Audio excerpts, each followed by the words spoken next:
kalau Allah sudah berfirman tanpa sumpah pun itu sangat penting. Kalau ada sumpah di dalamnya, artinya begitu penting. Nah, saking pentingnya kita mengenali diri kita dan mampu mendalami tentang keadaan jiwa kita supaya tidak sakit jiwanya. Ya, supaya tidak sakit apa? Jiwanya. Jadi penyakit jiwa itu bukan kondisi orang yang tidak sadar melakukan tindakan-tindakan tercela. Yang biasa pada umumnya tercela dia lakukan.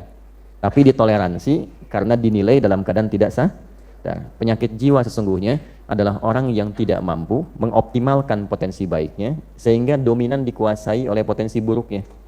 Dan keluarlah kemudian tindakan-tindakan yang negatif, yang menyimpang dari fitrah kejiwaannya. Maka keluar yang buruknya itu didominasi oleh provokasi setan, maka keluarlah misalnya lewat mulut kata-kata yang tidak sepantasnya keluar. Nah, itu sedang sakit jiwa. Ya.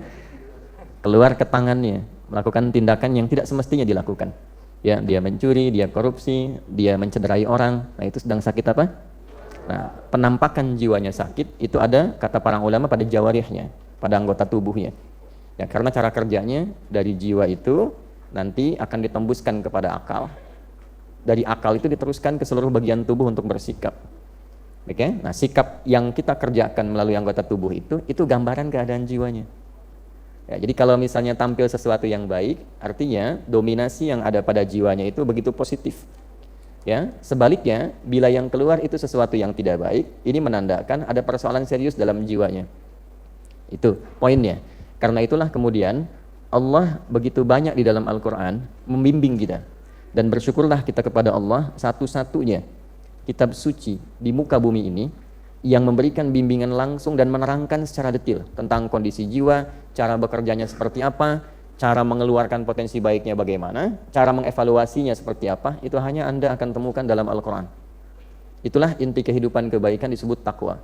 Karena itu sering kita temukan di dalam Al-Quran amanat-amanat untuk meningkatkan takwa. Meningkatkan itu artinya mengeluarkan potensi itu sebaik-baiknya. Meningkatkan jiwa yang baik untuk dibawa ke lisan, dibawa ke mata, dibawa ke telinga, dibawa ke tangan, dibawa ke kaki. Nah, untuk mengeluarkan potensi takwa itu kan butuh cara kan? Sama dengan kita mengeluarkan potensi ilmu harus belajar kan? Caranya belajar dengan membaca, menganalisis, memahami dari mulai pendidikan anak usia dini, kelompok bermain KB, TKA, TKB, habis itu S semua kan? SD, SMP, SMA, S1, S2, S3, S4 kerupuk 2 kan? Dingin semua tuh. Itu adalah cara. Nah, cara itu dalam bahasa Arab kalau dia luas, besar, itu disebut dengan syariat. Dari kata syari' artinya jalan. Bagaimana cara Bapak Ibu datang ke Masjid An-Nur ini? Melewati jalan. Nah, jalanan luas itu disebut syari' namanya. Kalau jalannya itu kecil, kadang berliku, itu torik namanya. Jelas ya? Syari' jalan yang luas. Anda kesini caranya melalui jalan itu. Kita belajar pengetahuan melalui jalan menuntut ilmu. Nah, sama cara kita meningkatkan takwa, mengeluarkan butuh cara. Nah, cara kalau dikumpulkan dalam bentuk ajaran disebutnya syariat namanya. Maka kita temukan di dalam istilah Islam itu ada syariat Islam. Syariat itu cara kita meningkatkan takwa supaya takwa itu keluar membuat diri kita semakin lebih baik. Jadi orang itu kalau sudah berislam mengerjakan syariat pasti jadi baik.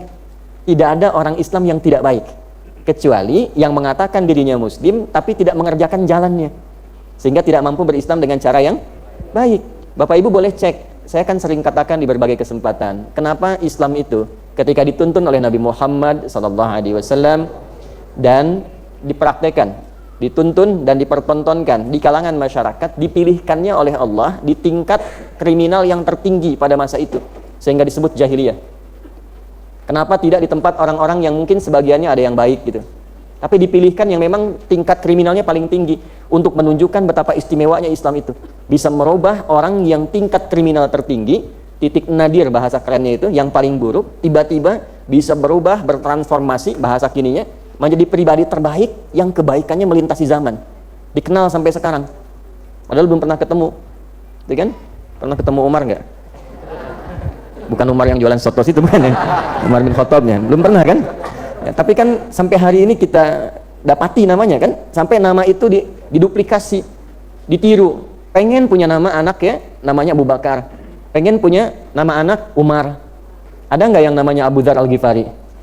Ya, padahal Ghifar itu dulu itu adalah kota begal. Ya, jadi semua orang yang suka begal itu di kampung Ghifar.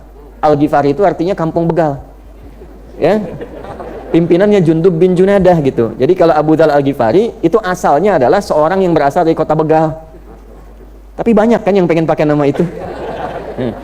Karena setelah masuk Islam, tiba-tiba beliau berubah jadi orang baik yang kebaikannya luar biasa dan merubah kampungnya dari kampung begal menjadi kampung terbaik di masanya, dan itu viral sehingga bangga dengan nama daerahnya.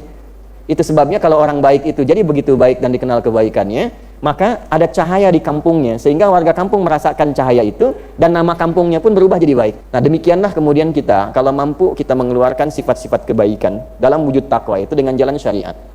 Apa syariat itu wujudnya? Itu yang kita sebut dengan ibadah. Karena itu dalam sholat ada takwa, dalam puasa ada takwa, dalam umrah haji ada takwa. Dzalikal kitabul hudallil. Nah, siapa mutakin orang takwa itu? Ayat 3-nya. Alladzina yu'minuna bil ghaibi wa yuqimunas. Nah, jadi ketika ibu, saya, kita diminta menunaikan sholat bukan ingin memberikan beban, tapi sholat itu akan merubah kita menjadi pribadi yang lebih baik. Itulah sebabnya ketika ada orang bertanya, kenapa saya mesti sholat? Allah langsung jawab, innas sholata tanha 'anil fahsya wal munkar. Sholat itu kalau benar dikerjakan mampu membebaskan pelakunya, orang sholat itu dari dua sumber keburukan, baik fahsya ataupun munkar. Nah, itulah rahasianya kenapa anak baru fase tumbuh berkembang usia 7 tahun yang diajarkan pertama kali sholat.